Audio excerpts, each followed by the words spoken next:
tired of you? I'm 11,000 times tired of you. You never looked at me that sweet.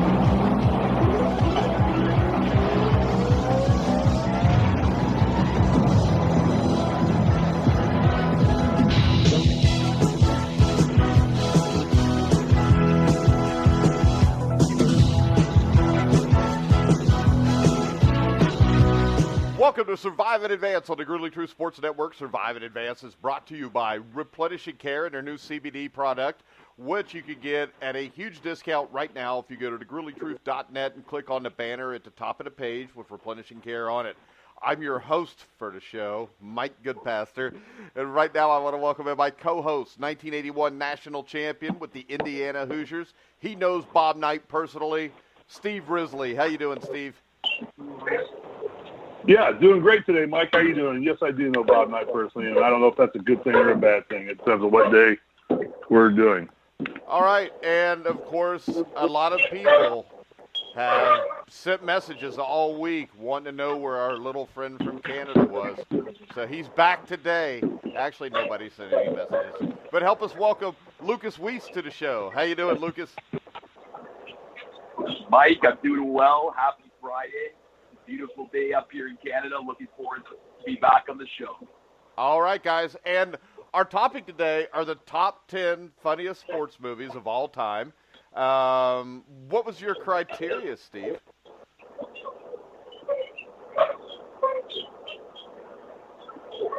Steve?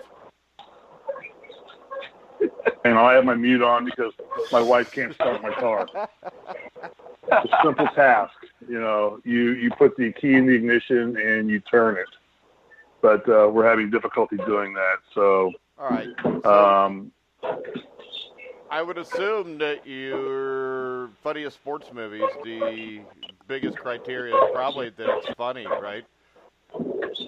Yes, I'm sorry. My criteria basically is just the movies that made me just kind of belly laugh at some point in the movie. It didn't necessarily. A couple of my selected, they had one great line in them that just made me laugh like crazy, which kind of made the whole movie funny. So I'm not going for any content here, any Oscar potential winning actors or actresses. Just movies that were tied around sports that were very humorous and very funny. Movies that I watch every time they come on at some point at least, and make me just have a good time. And it's about wraps around sports. All right, now, I think the way we remedy the dog situation from now on is whenever Lukas is on, we'll just act like it's in the background and Lukas is at the Iditarod Training Center, Lukas. Sounds good with me, Mike. All right. Lukas, what's your criteria? Well, I would say similar to Steve. I mean, movies that make me laugh. But, I mean, some of the movies I have here, are just, outrageous, in terms of their slapstick humor and just fun-loving. It's not meant to be taken seriously. You're there to have a laugh and have a good time watching the movie with your friends. So that's my criteria. It's something that's funny, not meant to be taken too seriously. All right, Lukas, start us off with your number 10. Number 10 for me is Dodgeball. True underdog story. To me, it's just it's goofy, it's funny from end to end. You got the old coach Patrick O'Halloran saying if you could dodge a wrench, you could dodge a ball. One of the greatest movie lines ever spoken that didn't win an Academy Award, too. I agree. So you could probably put it higher, but I got some funnier ones, in my opinion, higher. So I got Dodgeball number 10. All right. Actually, I've got Dodgeball much higher. Steve, what do you got at number 10? Number 10, I'm going to go pretty nostalgia on anybody right here. And, Lukas, I'm sure you're way too young to know about these movies. You may have seen them or may not. But I went with a combination. Basically, it's two Martin and Lewis films. The first one being The Caddy, where Dean Martin is a crooner who has an app to play golf, and Jerry Lewis becomes his caddy. And it's just hilarious slapstick comedy on the course. The cool thing about that movie is pretty much every pro in the on the circuit or tour at that point in time ends up making cameo appearances in the movie. And tied right along with it, the second slapstick movie they did around sports was a movie called That's My Boy, where there's the star of Old State University, has a son who's an inept buffoon. No, Lucas, it's not you, so don't worry. But his buddy is Jarn Jake Jackson, and Lewis goes along to college with Dean Martin character, who is the athletic stud, and slapstick comedy that occurs on the football field and in the locker room is just hilarious. So they're just kind of movies that every time they come on, they're black and white. I sit and watch. I love hearing Dean Martin sing. I love watching Jerry Lewis be funny when he was in his prime. And those were tied for my number 10. All right. My number 10 is The Fish That Saved Pittsburgh. You ever see that one, Lucas? It's on my list. All right. The Fish That Saved Pittsburgh, is probably the most 70s movie ever made. You've got Dr. J, you got Meadowlark Lemon. It concerns the reorganization of a faltering team via astrology, which I think Stockard Channing played the astrologist. It's a wall-to-wall disco soundtrack. There may not be a better soundtrack for any movie ever, by the way. But I found this movie completely enjoyable. I've probably seen it like 100 times, and it's stupid, but I just love the movie. Steve, what do you got at number 9? Number 9, I have Major League with Charlie Sheen and Tom Berenger. The hapless story of the hapless Cleveland Indians, all the way through just the one-liners and the comedy. Bob Uecker is just hilarious in the movie. That might be just a little outside. That's my weak interpretation of Bob Uecker. But so I had Major League at number 9. Yeah, I love that movie, and the Cleveland Indians still haven't won a World Series, I don't believe. My number 9 is Varsity Blues, which is a movie that's so far from being real, it's unreal. I mean, number 1, how many times you see a team with no assistant coaches to take over when they get rid of the head coach? But, I mean, there's tons of times in that movie that I think are funnier than hell. And another movie I wanted to bring up that I didn't put in here, which kind of Varsity Blues, and I know Steve's never seen it, but have you seen Division 3, Lucas? Whoa, we got a little technical malfunction.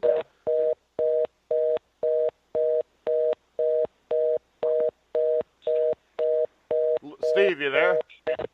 I'm here. Lucas, you there? Lucas. All right, guys, real quick, we're going to take a commercial break. We'll be back after this message. Replenishing Technologies helps athletes of all levels train, recover, and perform at their absolute best. We do this by offering the PEMF 120, the world's leading pulsed electromagnetic field therapy device. Workouts, injury, and stress cause cells to lose their natural power. PEMF works like a battery charger, helping cells regain the power needed to dump toxins, take in oxygen and nutrients, and repair. 95% of athletes report less pain, increased range of motion, more energy, and they simply feel better after using PEMF 120. If you'd like to count yourself among that group, contact us at www.replenishingtechnologiesinc.com. We got cut off. We lost it. All right, guys, we're back on Survive in Advance. With myself, Mike Goodpaster, Steve Risley, Lukas Weese. We've had some technical malfunctions. I tried to call him back. It didn't work. His phone just went dead, as you saw. So we will just carry on. Steve, what do you got at number 8? All right. At number 8, I had a movie that I just had a lot of fun watching. It was kind of a period piece for its time when it actually it's kind of loosely based on a relatively true story. But I had Cool Runnings at number 8. I just thought the concept of the Jamaican bobsledding team, and with John Candy in his prime, just made for all kinds of slapstick humor and totally not anywhere near the real effort of the real Jamaican bobsled team, which went on to become a pretty big franchise actually, and garnered quite a following. I think they still even try and compete today. But the whole concept of a bobsled team from Jamaica and the antics they go through in training and things like that just was a pretty funny movie for me to watch. Yeah, it was like Miracle on Ice if it was a comedy and they didn't win anything. Exactly, yeah. My number 8 is Major League. Same reason. I think you had it up there, didn't you? Yeah, I did number 9, yeah. Only because, I mean, you can interchange all these movies into any position you want. It's just there's going to be one thing or one line said in a movie that makes it probably more funny to you. But you got to base a movie off one line. Like to me, Space Jam. I thought Space Jam was a funny movie, but really the only great line out of Space Jam was, "Don't worry, Larry's not white. Larry's clear." That's really the funniest line in the movie to me. Other than that, it's a cartoon movie with Michael Jordan in it, but that line just is one line that resonates, it sticks, and it's used often. So, but yeah, I had Cool Runnings at number 8. I liked it. All right, what do you got at 7? Number 7, I had Bull Durham, and I angsted over this one because Bull Durham is a combination of a lot of movies. It's kind of a journey, it's kind of a reckoning, it's kind of a love story, but I think it's probably fairly really accurate of the lifestyle of minor league baseball players and the lack of money that they make, the hardships they got to go through in traveling from city to city, and the camaraderie that happens on a bus and the real life locker room antics they play on each other and things of that nature. So it can fit a lot of categories. But I just think the overall humor in the movie is good.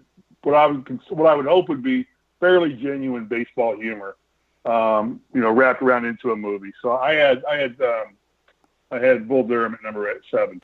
Yeah, I mean, there's funny moments in that movie, but overall, we already know what I think.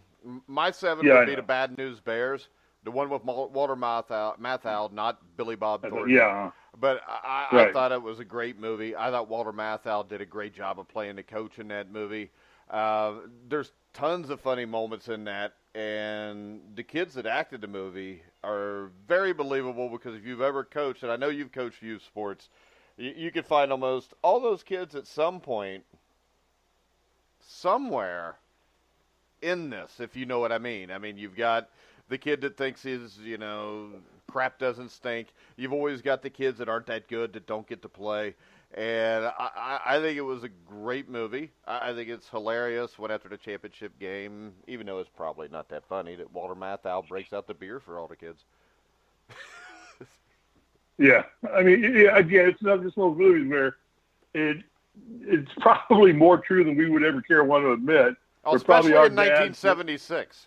In 1976, right. I mean, it probably somewhere is based loosely on a real dad who got roped into coaching his ex-wife's, their kid's baseball team or something as part of the divorce settlement or something like that, and had no interest in being there really, but it ends up turning it into a love story and ends up having fun. So, again, there's just more than 10 funny movies.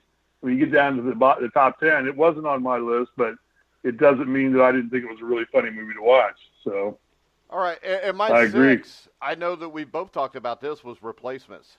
And I thought the Replacements, Keanu Reeves, Gene Hackman, who I think between 1980 and 2000 was in every movie that was ever put out.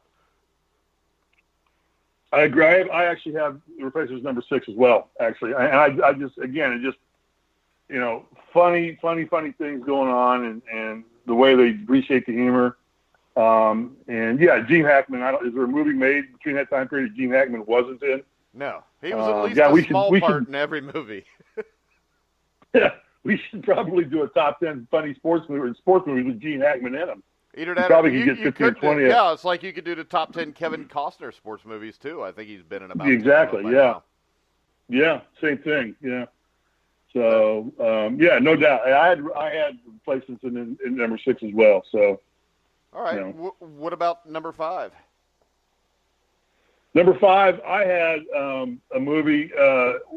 Will Ferrell was probably the modern day, sports comedian. I think he's made, honorable mention. Kicking and Screaming was just a hilarious movie. When he gets all jacked up on the coffee, finds coffee, and if those have seen that movie, it was just hilarious. But I had a movie called Semi-Pro, which is roughly loosely based on the early days of the ABA. And I grew up in Indianapolis and with the Pacers in the ABA at the Coliseum, and we could get in for standing room only for $1.50. And a lot of the promotions they did, like the Bear and, and the big check, shoots from half court, or the hot dogs for a quarter night. I mean, those all kind of really happened in the ABA at that point in time when they were scraping to put anybody in the stands. So the Pacers were a more solid ABA franchise than anybody, but the antics of going on and the quality of players and the lack of money they had, and they couldn't do anything really sophisticated like go to Nobu in Malibu when LeBron comes into town with all of his NBA buddies that live in Calabasas in and around the Kardashians. It was pretty accurate movie. I remember going to Nettalik. He had a bar, much like the bar they used in the movie, where all the players would come and all the kids and fans would stand outside and wait for the ABA players to come out, and the guys were great signing autographs. And so I had Semi-Pro just because I kind of a little nostalgic, funny movie for me, but there were a couple belly laughs in there when he pulls the gun out and shoots the guy in the arm, and when his arm's already in a cast, it starts bleeding. It's just a funny movie. Yeah, I liked it. It was a movie. I'm not a big Will Ferrell fan. First time I watched it, I didn't even think it was that good. But I watched it a second time with an open mind, which sometimes I have a hard time doing. But, I mean, I thought it was really good when I watched it the second time. I didn't have it in my top 10, but I do have a list of 15 movies here. And it's in that list. It just didn't make my top 10. My number 5 is a movie that, I mean, epitomizes maybe one of the greatest sports of all time, and that's bowling. And that's Kingpin. Kingpin. Yeah, I loved Kingpin. I mean, you got Quaid, you got Bill Murray. Anything with Bill Murray is going to be good. But Roy Munson. Yeah, it's going to be good. Yeah, you had Roy Munson, who was raised to be the best bowler in the world, trained by his father, a fellow bowler. I mean, it was just, it was a great movie. I mean, you had the Amish kid in it. I mean, and then Woody Harrelson. Randy Quaid at his finest. Yeah, Woody Harrelson, of course, loses his hand, and I just think it's a great movie. And when I looked at it, I didn't realize it made like almost $30 million. So it did pretty decent at the box office too for back then. Yeah. Well, Woody Harrelson was hot back then. Randy Quaid was pretty hot at that point in time, and Bill Murray's always going to draw money and things. I mean, Bill Murray's comb over alone made the movie worth watching. With just his entire hair thing. Anything Bill Murray does is worth watching. So I agree. Yeah, I didn't have, but I had it in my top 15. It was one of my extras if I wanted to go there. So it's a great movie. Yeah. All right. So what do you got at number 5? Now Lucas just said Bill Murray is hilarious. He's texting us through Spreaker. For some reason, I think we got a problem anyways with this because we've had a problem with our last 2 guests. So I'm going to have to reset this weekend. Who do you got at number 5, Steve? Number 5, in paying homage to you, because I think this may be your number 1 movie, the way you talk about it, and it is a hilariously funny movie, but it is Happy Gilmore. Actually, I don't. I've got it at number 4. Do you? Yeah. I mean, what's not funny about Happy Gilmore? I mean, it's just, I mean, the concept of the whole movie, Shooter McGavin, I mean, Carl Weathers, the cast is incredible. The fight scene between, and I'm looking at it right now, but between Bob Barker and Adam Sandler is just, and then to watch Lauren Hughes run around in a little a white get-up bikini outfit or whatever it is. It's just the whole movie. It hits every angle of comedy in there that you want. The sarcasm in it's funny, the humor, the slapstick in it's hilarious. I mean, you can easily make an argument for it to be the funniest sports movie of all time. There's just some romanticism with a couple above that for me, but it's definitely it's a number 1 potential. But I had it at number 5. There's nothing not funny about Happy Gilmore. Yeah, and you forgot Carl Weathers, Apollo Creed. He was. I said that. Chubbs I said that. Peterson. Yeah. Oh, did you? Okay, I didn't. Chubbs Peterson. Yeah. You had Kevin Nealon in it. I mean, there was a lot of fairly big time actors. If I remember, wasn't Lee Trevino in it also? Yeah, Trevino was in it. Yeah. Yeah, Ben Stiller. No, I mean, Bob Barker, of course. I mean, that's still the best part. Yeah. So we know Lukas Weese's number 5 is Bad News Bears. So he's in the ballpark with us. But like I said, my number 4 was Happy Gilmore. I loved the movie, and we've talked about this before. If the golf world ever got a guy like Happy Gilmore, it could blow up and be a huge sport, but we all know that they would never even let a guy like Happy Gilmore get near the tour. Well, they kind of, John Daly? in a real-life way, John Daly, they kind of got him. I mean, of course, there's not the antics there, but Daly kind of was looked upon, I think, at a point. At first he came in, he was the Cinderella Kid, who came, drove all night from Memphis to get there just in time to tee off as an eighth alternate in the 91 PGA Championships in Indianapolis at Cricket Stick. But then as his life bore out in front of all of us, he kind of became the father figure of Happy Gilmore. I mean, how silly how unfitting can this guy be into the sophisticated game and posh game of golf? And so if there was a weak comparison to make it would be a very weak comparison. John Daly probably fits the mold of Adam Sandler in this role, as it sits. So there is a little. If you compare it to tennis, I mean, tennis is kind of the same kind of sport golf is, but tennis took off when you had the Jimmy Connors, the John McEnroe, and the Andre Agassi's that they weren't as over the top as Happy Gilmore, but let's face it, McEnroe and Connors sometimes were real close. Well, and I think that's what made Happy Gilmore so funny. It was just so over the top. Him showing up in a Boston Bruins jersey to play hockey and things, and his caddy just picks out, and does the guy ever say two lines in the whole movie? No. Does he ever say one line in the whole movie? I don't think so. He just stands there. So, yeah. Anyway. All right. What do you got at 4? Number 4, I have Talladega Nights. And I could easily have made this movie number 1. Again, we're back to another Will Ferrell movie. It pokes fun at the entire sport of auto racing. Sacha Baron Cohen is in it and just plays his part as the French driver coming into redneck NASCAR. And the one-liners in this movie are just absolutely hilarious. Will Ferrell, I think, is probably the finest sports movie he did in terms of just being funny himself and carrying it. It just was funny. A lot of good racing lines in it, a lot of good humor, a lot of poking fun at the sport of auto racing and things like that. So I remember I've probably seen that movie 75 to 100 times when Texas has been out. One of those movies, it comes on, I start watching no matter where it is and pick it up. All right. I love it too. Actually, I've got it slightly higher. My number 3 is what Lukas, before he left us, had at number 3. Oh, by the way, Lukas Weese has number 4, Blades of Glory. Ha ha, he says. No, that was a funny movie. Yeah, it was actually not a bad movie. It was. Yeah. And my number 3 is Dodgeball. I got a little higher than Lukas. I just love the movie because I think one of the great lines in cinematic history are, if you can dodge a wrench, you can dodge a dodgeball. It's a group of misfits enter a Las Vegas dodgeball tournament in order to save their cherished local gym from the onslaught of corporate health fitness chain. But it's a great movie. I think it was Ben Stiller, wasn't it? Vince Vaughn. Yeah, Ben Stiller. Yeah. Rip Torn. I found the movie hilarious. And dodgeball is a sport that should get more attention anyways. I think we all can agree on that. I hear you. You remember playing dodgeball in high school or junior high? Oh, God, yeah. It was the gym. It was indoor gym staple. That's the only thing you wanted to do. Was play dodgeball. I remember the utility balls, the red rubber utility balls. And we used to play a game called pins. I don't know if you ever played it or not, where you'd put a pin around the free throw line on one end of the basketball court and a pin on the other.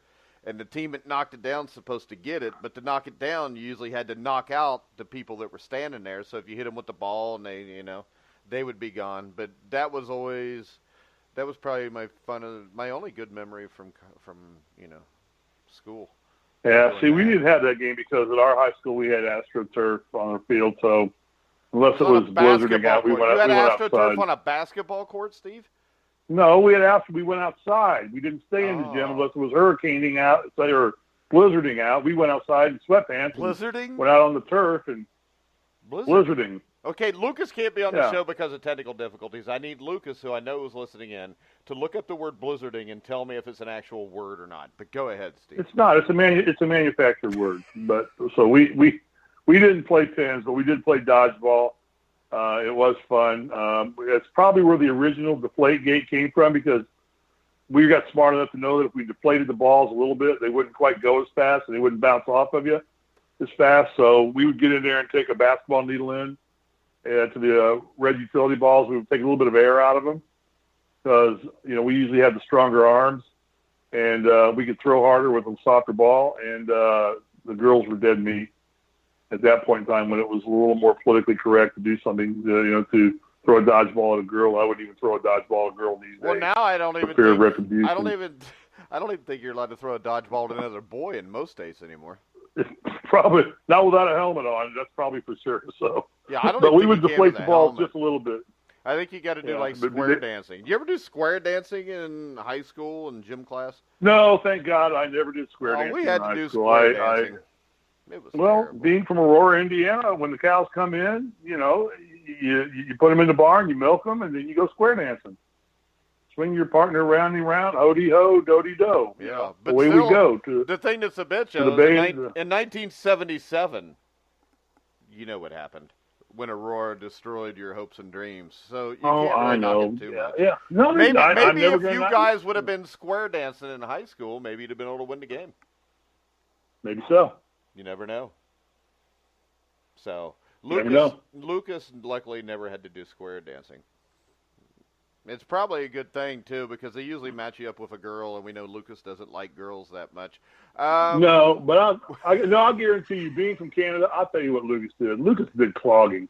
Clogging? I guarantee you that idiot. Clogging. You know clogging?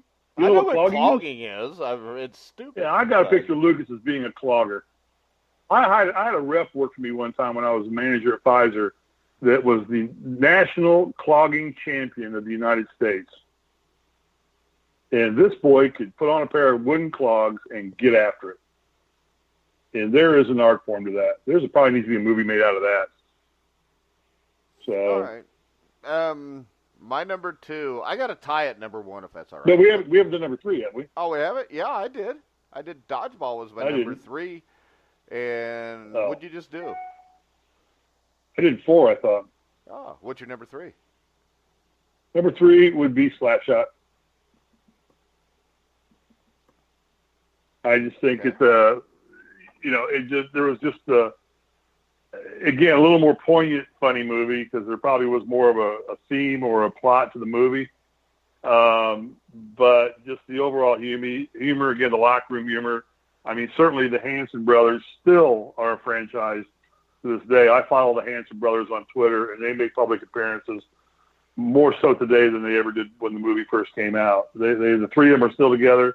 They go perform at halftime of hockey games. They perform at charity events to raise money. The 3 guys involved in that process. There's actually a whole storyline behind the 3 guys that do the Hanson brothers and how they became the Hanson brothers.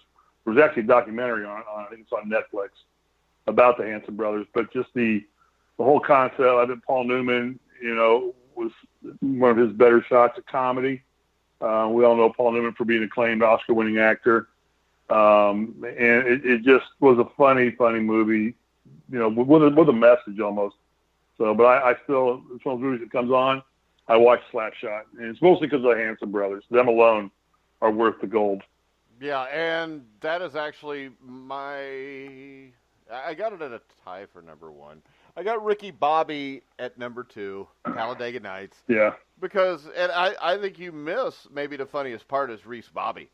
Especially when he tells him you got to learn to drive with fear, and there ain't nothing more frightening than driving with a live cougar in the car. I mean, that's good stuff. And if you ain't first, you're last. If you ain't first, you're last. I'm all jacked up on Mountain Dew. I mean, Mountain Dew. Too. I mean, I think the kids sitting around the table with Ricky and everybody else may be the funniest part of the movie.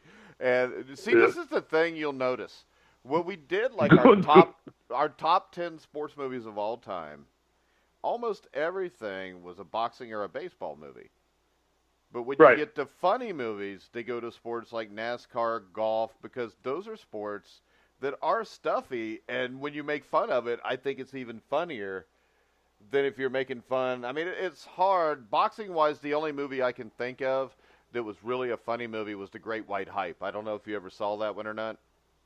I may have watched it one time. I know the title, but I can't tell you anything about the movie. So if I did, it was a one-time watch. Yeah. When you list the top 20 sports movies, there's probably 6 or 7 boxing movies in it.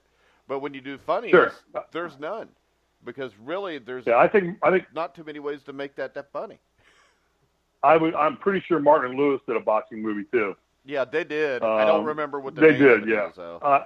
I don't either, but I remember them doing a boxing movie as well, where Martin, was the up and coming welterweight, and then Lewis gets in the ring, and of course he becomes Jerry Lewis, so it's just funny. So, but I agree. And, there was one. What was the one that was done? HBO did it on tennis. It was the match that would never end, or something like that. It was between the two guys. Did you like that? No, I didn't like it. I didn't either. I think it was loosely based on Agassi, and the guy that does Brooklyn Nine-Nine was in it. Can't think of his name. The Saturday Night Live actor. Yeah, but it was kind of based off of what we saw in real life, the 27-25 match or something. The match that would never end. Yeah. And it was just. Yeah, they ended up. I didn't like it that much. I don't remember the name of it, but I remember watching it. My son was all over it and wanted me to watch it, and I watched it with him. And it had funny lines. It had funny things going on in it. Lucas wants to know where Battle of the Sexes is.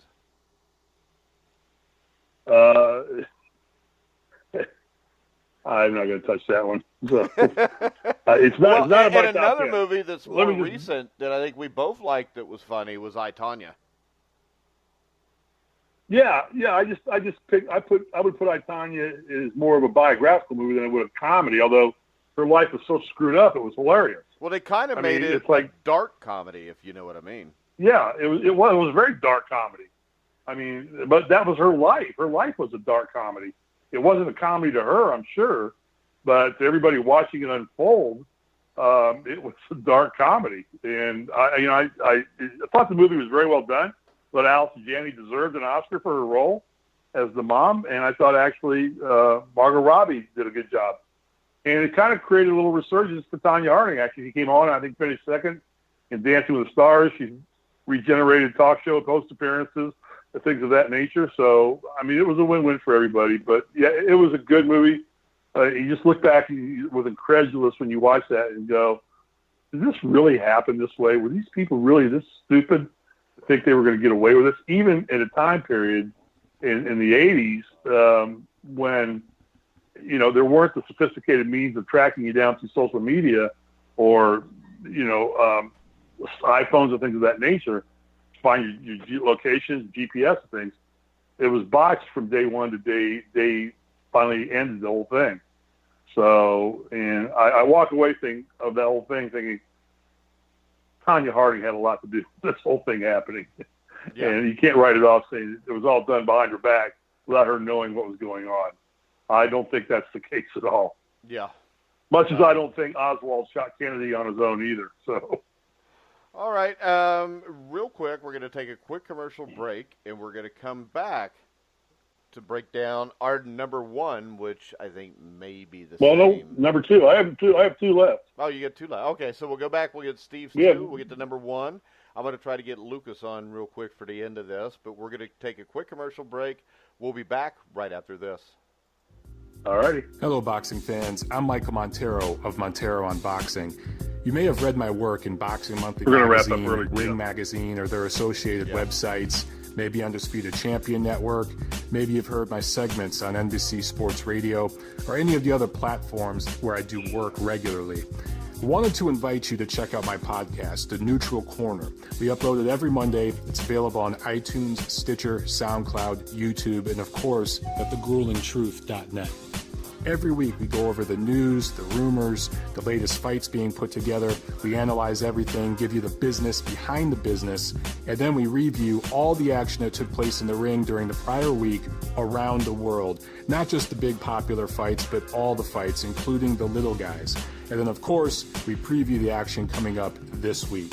Again, Michael Montero, The Neutral Corner, iTunes, Stitcher, SoundCloud, YouTube, and thegruelingtruth.net. All right, guys, we're back on Survive and Advance. I'm Mike Goodpaster with Steve Risley. We used to have Lukas Weese with us. There's Lucas. Lucas is back. Hi. Oh, hell. Lucas is here, Steve. There goes the show. I thought we were going to produce another great show today, and it just went to the tanks right now. Oh, man. I'll tell you what. Steve missed you. I know he did. Steve, Lucas, real quickly, run down your top 8 to everybody. Get your top 2. Just list them off, your 10 through 8. 10 through 2 if you can. All right. So I What was my number? We'll pay in your picks real quick. Just to. I'll just go. Yeah. So my number 5 was Bad News Number Bears. 10. Number 10. What's your number 10 pick? I'm walking through everything. I know. Number 10 pick. I forget. I forget. Oh, that was a great movie. I don't remember anything about it, but that movie, I forget. I don't remember the plot or the actors or anything or the title, but I remember I Forget was a great movie. Okay, number 9. Number 9, The Longest Yard. See, I don't think The Longest Yard was that funny. You talking about the old Longest Yard or the new Longest Yard? No, the remake. The remake. That was atrocious. The remake was atrocious. Crap. I mean, the remake was the worst movie Adam Sandler ever did. That was horsepucky. Come on, Burt Reynolds is a lot better than Adam Sandler in The Longest Yard. I think he broke my freaking nose. Yeah, that was much better in 1975 than now. Yeah, it was funnier back then. Yeah. Come on, Lucas. All right, number 8. Oh, Lucas, Jesus. Number 8. Goon, Canadian movie. Goon is a good movie. Goon, I saw my Goon son was made in me my watch top Goon. 15. Yeah. My son made me watch Goon. He said, if you like Slapshot, you'd love Goon. It's not as good as Slapshot. Not as good as Slapshot, but it was a funny movie. I'll give you, okay, you scored with Goon. All right, you're 1 for 3. Yeah, number 7, I got Major League. Yeah, we had that, both in that. All right. Little resolve going on here. Yeah, number 6, I got at number 6. The Freshman. You guys seen that one? The old movie? Yeah, the old one. Yeah, I saw it a long time ago. Harold Lloyd. I don't think you've ever seen it. No, I have. No, you haven't. You're lying. Go ahead. What do you got next? Number 6, I got Kingpin. Well, yeah, Kingpin has to be there. Steve didn't even have Kingpin in his top 10. No, but it was in my top. It was in my top 15 or 20. I mean, it's definitely there. I just, Kingpin. I ran out of room. Number 5, I got Bad News Bears. New or old? Old. Okay, you get that one. All right. Little redemption. Number 4, it's a tie between Blades of Glory and Talladega Nights. Blades of Glory is nowhere near Talladega Nights, though. Go ahead. Yeah, it's not the same league, but Talladega Nights will accept. Number 3, I got Slapshot. Okay. Hockey puck. Every hockey movie made, but no, we're down to the top 3, so now we all have 2 left. We're down to the top 2 for each other. All right. So my number 2, I got Happy Gilmore. Okay. Okay, we had that in there as well. Yeah, it's got to be in everybody's. Yeah, it's got to be. I mean, Adam Sandler was hilarious, and honestly, every time I watch that, I die laughing. The real belly laughter. So. All right, Steve, what do you got at number 2? Number 2, I got The Sandlot.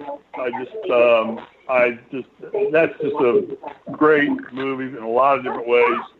The lines in it, the antics that they go through in the summer, the whole concept, the Wendy Peppercorn thing, the Smalls, and I mean the whole movie to me is just a funny, good, comedic sports movie all the way around. Not necessarily a lot of slapstick, but just a really funny, heartwarming, good movie, and I watch it every time it's on.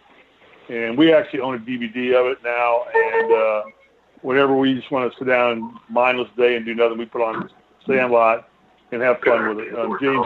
James Earl Jones is hilarious in the movie. There's the blind baseball player and the Baby Ruth baseball and things. So I have that at number 2. All right, my number 2 is Slapshot, which I think is an absolutely great movie with Paul Newman. I think it was written by Nancy Dowd, directed by George Roy Hill. It depicts a minor league hockey team that resorts to violent play to gain popularity in the declining factory town. And for minor league sports, a lot of this stuff goes on. I mean, when you're in minor league baseball or indoor football, a lot of this stuff definitely happens. A lot of stuff actually worse and funnier than this even a lot of times. But as you talk, the Hanson brothers are great. I think the best parts were the old owners talking about the guy that used to go into the penalty box and he'd go, Yeah. I know Lukas knows what I'm talking about, don't you, Lukas? Oh, for sure. You've been in a penalty box, haven't you? Oh, tons of times playing hockey. Is that what happens in the penalty box, Lukas? No comment. Okay, it definitely happens then. Number one, I think we all three got to have the same thing here, but Lukas, yeah, we both have Caddyshack. Everybody's got Caddyshack, right? Everybody's got Caddyshack. Yeah. It's the pinnacle of sports comedy movies. Once again, it has Bill Murray. Yeah, Bill Murray. But I would tell you, you talk about the two most atrocious remakes of a movie of all time, with Jackie Mason and then with Dan Aykroyd trying to be the Bill Murray character. I mean, as good as the first one did, the next two historically just terribly bombed out the butt. But, if you look at this cast, you had Chevy Chase, Rodney Dangerfield, whose career got resurrected by this, Ted Knight, Michael O'Keefe, and Bill Murray. And the movie was hilarious, Danny Noonan working as a caddy. And once again, guys, I think it goes back to our movies that are at the top are sports that outside of hockey are sports that are so stodgy that it's really easy to make a comedy about them. Right, and that's what's funny about it. They're such prim and proper sports, and people try and act in real life, like, belonging to a country club and all the hoity-toity that goes on, and just the humor tied to it, and spoofing everything. I mean, Caddyshack is just an hour and a half of one-liners, probably perpetrated mostly by Dangerfield. It would, by hell, I guess I bet get a free bowl of soup with it too. I mean, just how many of those lines in your life do you recite on a daily basis when you're involved in some kind of sports? I mean, you can't really go a day without pulling some kind of line out of Caddyshack and using it. All right, Lukas. So, yeah. I mean, I agree with everything that you guys said. I mean, golf, it's so serious, so stuffy, and even, now it's still the same thing. But watching Caddyshack, you can have a laugh, and, I mean, you just can't beat the comical genius of Bill Murray and Chevy Chase. So, to me, it's the pinnacle, as you said, Steve, the pinnacle sports comedy movie. If anyone that does not have Caddyshack at number one, I don't know what they're thinking, but it's the best one for sure. Now, is there any other movies that anybody wants to bring up that wasn't in their top 10 that you think deserves to get a little recognition? I thought Basketball was pretty funny in its time. Remember that movie with the guys that at the beer drinking game, and that had some good lines in it. It was a pretty funny movie. It had Jenny McCarthy in her prime in it, which didn't hurt. I thought that was a pretty good sports movie. Jerry Maguire was another one that was more of a romantic movie, but Show Me the Money. I mean, the whole thing tied into how the sports world works to some humorous degree, and all the silliness that goes on in there. And so I thought Jerry Maguire would be two that I had written down that I just couldn't find a hold for based on the 10 that I had above that. What about you guys? I got one that's stupid. It is so stupid that it's funny. Has anybody here, and I bet you haven't, ever seen Matilda the Boxing Kangaroo? Yeah, I heard of it, seen the cover of the DVD, but I kind of passed on that one every time when I was heading back to the... There's no dumber movie ever made. It was made in 1978, and I actually went to see it at the movies the Saturday it came out, just because it's a boxing movie, and I loved boxing movies. It's got Elliot Gould in it, who really probably should have never been allowed to act ever again after being in that. Also Robert Mitchum, but it's about a small-time talent agent who goes to Australia and discovers a boxing kangaroo, brings it back, and it becomes a boxer, and it beats up everybody, and it was just horrible. I mean, it was a movie that was budgeted at $5.2 million, and I don't even think made half of that money. But I can't even find it on DVD or video anywhere. But if you go on YouTube, you can punch in Matilda the Boxing Kangaroo and see the preview for the movie or the trailer for the movie, and you have to see it because it is mind-blowingly bad. And another movie that I liked, another movie that I actually liked that was funny was Little Giants. Y'all had to like Little Giants. It had Al Bundy in it. No? I don't. I remember that one, but what was the premise? Was it a football movie? Yeah, it was a Pee Wee football team, and they had a football, team yeah. in somewhere in Ohio, and Al Bundy, was it Ed O'Neill, plays the guy that coaches this team, and they cut a bunch of kids, and the kids that get cut make a team with some Rick Moranis, I think it was the head coach, and there's a girl that I think they called. What the hell did they call her? I forget what the girl, the Icebox or something. And the girl, has the hots for the main running back on the other team, and they end up playing this big game. And the more I talk about it, the more I think I probably shouldn't even have brought it up. But I did enjoy the movie. Hey, Mike, you want me to make your day? Sure. If you go to YouTube, you can get the entire movie of Matilda the Boxing Kangaroo is on YouTube. It is now? No, it's not. It is now. It is. I just searched it. I'm watching the movie montage of it. This is not even a real kangaroo. I know. Some guy in a kangaroo suit hopping around New York City. I know. He's beating up a hot dog vendor right now. He's beating him up. Oh my God, this movie's atrocious. Where you just see the preview. It doesn't have the whole movie. Yes, it does. Here, I just pulled it up.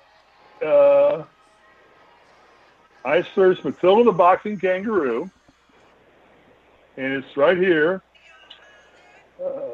It's got the full movie on it.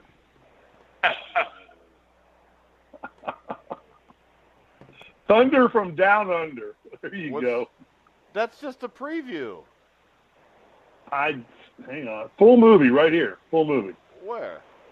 I don't see it. I clicked on full movie. Thunder from Down Under. Boxing Man's. Matilda full movie. Here it is. It's a Luna Who, fourth one down. Here you go. I'm starting it right now. No, it's the Matilda 1996 movie, isn't it? With the little girl. Oh, never mind. See, you got me all excited. That's bullshit, Steve. I was all pumped up. I was getting ready to end the show right now so I could go watch this before I go to football practice. And instead, what I get is some little girl in a Matilda movie from 1996. I'm very disappointed in you. And, Lucas, you're moving up on the ladder quickly. I'm watching the trailer to Matilda the Boxing Kangaroo on full screen right now on my computer. Is it not awesome? It's not in HD, I'll tell you that. No, it's 1978. Now, this is the thing. At the end, it comes down to this. The kangaroo's a badass unless you hit it first. And she's fighting for the heavyweight championship of the world. And the guy she's fighting hits her in the stomach. And she goes, oh, and just kind of looks at him with these brown eyes and little tears in her eyes. And she's just standing there. But the thing that makes this movie great is the fact that the heavyweight champion of the world sees the humanity in the kangaroo and does not attack the kangaroo. And then finally, the manager and the trainer for the kangaroo come and save the kangaroo from any more beating. So really, it was a lesson in the humanity of man and, how we have to treat animals with respect, Steve. Good God, did Elliot Gould do this after MASH? Oh, dude, yes. This was 1978, and if you watch the movie, I mean, there's scenes in that movie where he reads lines that are they're just scary bad. He must have spent through all the money he made on MASH. Oh, the movie he MASH. had to. But then again, Elliot Gould was kind of like the Gene Hackman of the 70s, and I think he was in every movie from 1975 to 1983. And then Gene Hackman took over from there. But it's just, if you have not watched the trailer for Matilda the Boxing Kangaroo, you need to, because really your life can't get right now without seeing it. I mean, Lucas should already have seen it. Yeah, that's one. I'm gonna watch it. You need to watch it right now and report back to us because Steve's watching it right now. Oh, Matilda's on the big bag. Yeah. And if you look at it, Matilda has no skills, so there's no way that she really could have ever been contending for the heavyweight championship. Maybe nowadays, because heavyweight boxing is not that good. She could probably beat Deontay Wilder, but she couldn't beat somebody back in the 70s. That's just crazy. All right. This is atrocious. I'm turning this off. Yeah, if you ever get a chance, well, this is what we're going to do. If anybody out there has a copy on DVD or even videotape of Matilda the Boxing Kangaroo, if you could get a hold of us at The Grueling Truth or send us a message on Facebook in our Grueling Truth Facebook page group, I will send you an autographed picture of Robert Brazil, who goes into the Hall of Fame next weekend, for a copy of that movie. A copy of that movie we need. We'll give you a copy of the movie. You give us a copy of the movie, we'll give you a Robert Brazil autographed picture. And when Robert Brazil comes on the week after he gets inducted into the Hall of Fame, we will let you call in and ask Robert one question. How about that? That's great. So basically what you're doing is you're pimping out Robert Brazil for Matilda the Boxing Kangaroo. I'm guessing you're pimping out a Hall of Famer for the worst movie probably ever made in the history of all movies. But I'm guessing that once Robert sees the movie, I'm sure Robert's going to love that. Understand. I can't wait to have that conversation with Robert. When Robert sees the movie, he'll understand why I want to see it again. Because you know what? I've never seen The Godfather, but by God, I've seen Matilda the Boxing Kangaroo, and it's freaking amazing. It's just, it's the worst movie ever made. And, it's like people say with a car crash, you got to look. And then if it's really bad, you got to stare. And this movie's that way. And I remember the day I went to see this movie. It was in January of 1978. And the Oilers played the Steelers at 1 o'clock. And we were debating whether to go see the movie or not because it's a boxing movie, so I wanted to see it. But then at the start of the second quarter, I think it was, there was like 20-some unanswered points scored by the Steelers, and they had like a 27-3 lead or 27-2 lead. So we went and watched this movie. And we came back, and I watched the second half of the Dallas-Los Angeles Rams NFC Championship game, which was another atrocious thing because it was nothing at the half. And I always liked the Rams, and the Rams just got blitzed 28-0 in the second half. But the other good part of this day that I remember, and there's even more, this is a very long day, as you can tell. But I'd never seen they did a computer simulation fight between Rocky Marciano and Muhammad Ali. All right? And it was in like 1970. Murray Warner actually produced this, and it was a huge film. I'd never seen it, and I always wanted to see it. They're showing it, and this is a Sunday night. They're showing it at 3 o'clock in the morning. But then this day gets even better because we get a blizzard. So my dad tells me if you want to stay up and watch it, you can because you're not going to have school tomorrow. So I stayed up. My dad went to bed. I watched the fight. It was over at like 5 in the morning. And then sadly, the snow never was as bad as people thought it would be. So I had to get my ass up at 7 o'clock in the morning to go to school. But that was that day. So I'm sure everybody was interested on my on the day I had in January of 1978. Okay. Thanks for the issue, lesson, Mike. Lucas, you were enthralled with that story, weren't you? The two people that are still out there listening to us right now, we do have better content than what we just went through for the last 3 minutes. But if we've got better content than this, we're going to be famous. That's all I could say. Well, okay. All right. I'm going to leave on Matilda, the boxing kangaroo. You need to check it out. The trailer itself made me have to go to the bathroom and think about throwing up breakfast. It was pretty bad. All right. So everybody check that out. Lucas, do you have any final thoughts since you didn't get to spend much time with us today? I'll just say one other hockey movie I really enjoyed was The Mighty Ducks. It was one of the first. Oh, Jesus Christ. I like The Mighty Ducks, too. Don't be an asshole, Steve. The Mighty Ducks had Emilio Estevez in it. I'd have rather watch Matilda, the Boxing Kangaroo, The Mighty Ducks. Have you ever seen The Mighty Ducks? Yes, I've watched it with Emilio Estevez. Yeah. It's so audacious that the Disney Corporation thinks they can actually make a god-darn hockey team and actually call them the Mighty Ducks in real life. And they did. And they did. Worked. Well, everything Disney does works if you throw enough money at it, which Disney does. Yeah. It all works. And if Disney's out they there want and they Star want to Wars, throw money at they us, bought we're Star more Wars. welcome to take it. They want ESPN. They bought ESPN. All right, Lucas, before we interrupted you on your final thought, do you have anything else to add? No, I think we all were on the same page in terms of sports comedy movies, and most of them definitely you can get a laugh out of it. So. All right, we wrapped up. Lucas, tell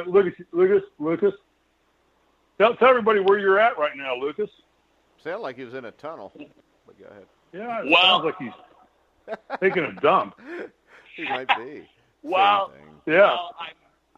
Currently I'm at the RBC Canadian Open. It's the third oldest PGA Tour golf event on the calendar. It's probably going to be the last time at Glen Abbey Golf Club where it's being at, because Glen Abbey's going to be developing the homes, unfortunately. But we got a great field here this week. Dustin Johnson, Brooks Koepka, Bubba Watson, Sergio Garcia, former major championship winner, as well as 21 Canadians in the field. So it's a fantastic tournament. I'm looking forward to the weekend. It should be a lot of fun, and looking forward to seeing a lot of birdies. All right. Okay, now two things here. One, now you said they're going to tear Glen Abbey down for development, right? It's right back to Caddyshack. Rodney Dangerfield said, I got to tell you, the two biggest wastes of real estate in the world, cemeteries and golf courses. So just right back into Caddyshack. That's one of the famous lines from there. And secondly, it tells me that there's 21 Canadians in the field. It must not be a very big golf tournament. And if you include Sergio Garcia was 3 weeks ago's news. He never did anything before he won his Masters. He backed into his Masters. He's not done anything since he's won his Masters. Well, in addition to those former major champions, you have Tommy Fleetwood, who has been right up in the leaderboard the last couple of weeks. Needs a haircut. Mullets went out in the late 70s. Tony Finau, Matt Kuchar, so notable names. So I'm looking forward to it. They think it's the best field that this tournament has had in many years. Is Tiger Woods in it? No, Tiger Woods is not in it. Oh, then it don't But matter. Tiger Woods has won this tournament, thinking one of the best bunker shots I've ever seen on the 18th hole. So. Lucas, let me give you a piece of knowledge there. Tiger Woods has pretty much won just about every freaking golf tournament. All right, so that doesn't make it any better that he went up to Canada one time and stole all the Canadian dollars and came back to the United States. And it was a great shot that he hit with the 5-iron into the bunker over the lake in the total darkness to win that tournament. I remember that shot vividly. The only way you could see him hitting was the camera flash bulbs going off as he hit the shot and as it landed. It was so dark when he hit it. So, hey, Lucas, you got any good giveaways? I give you any good giveaways being a press attaché? Well, I got a new set of Adams golf clubs that they gave the media, and then as well as a Glen Abbey RBC Canadian Open hat and a flag. So, as well as nice food, good beverages, it's all good. There you go. We might have to each go to a golf tournament so we can all get a set of clubs, and then we'll have a. I'll tell you what, they do that. They have these demo days for the media and things. They go out and they fit you for a set of clubs, and I worked a couple golf tournaments for the Golf Channel as a runner for them. You know, you didn't get paid anything, but I got to go. I got a credential, and I got to go to all the events. And they will take you out to the driving range, and they will have demo days. And some of the equipment companies, the lesser-known ones, will end up and fit you for an entire set of clubs. And when I got back from the golf tournament, there was a set of clubs sitting at my house waiting for me, which I promptly put on eBay and sold. All right, guys. On that note, we're going to wrap this show up in an hour because I know on Fridays Steve's had enough of my crap and I've had enough of Steve's crap. I do want to thank everybody for listening this week. Our numbers were up 30% over anything they've ever been before, so we appreciate everybody that listens. Hopefully the numbers don't drop today since Lukas was on. Lukas, thanks for coming on again. Thank you, Mike. Thanks, Steve. And Lukas, have fun at the golf tournament, buddy. And Steve and I will be back Monday at noon with the newest Survive in Advance. Make sure you check us out there. You can follow us at The Grueling Truth or at Survive the Magic on Twitter. You can also get us at our Facebook group, Survive in Advance. Also, Facebook group, The Grueling Truth. Remember, you can hear all of our shows on iHeartRadio, iTunes, TuneIn, Spreaker, Stitcher, and now Spotify. So for Lukas Weese, Steve Risley, I'm Mike Goodpaster. You've been listening to The Grueling Truth, where the legends speak.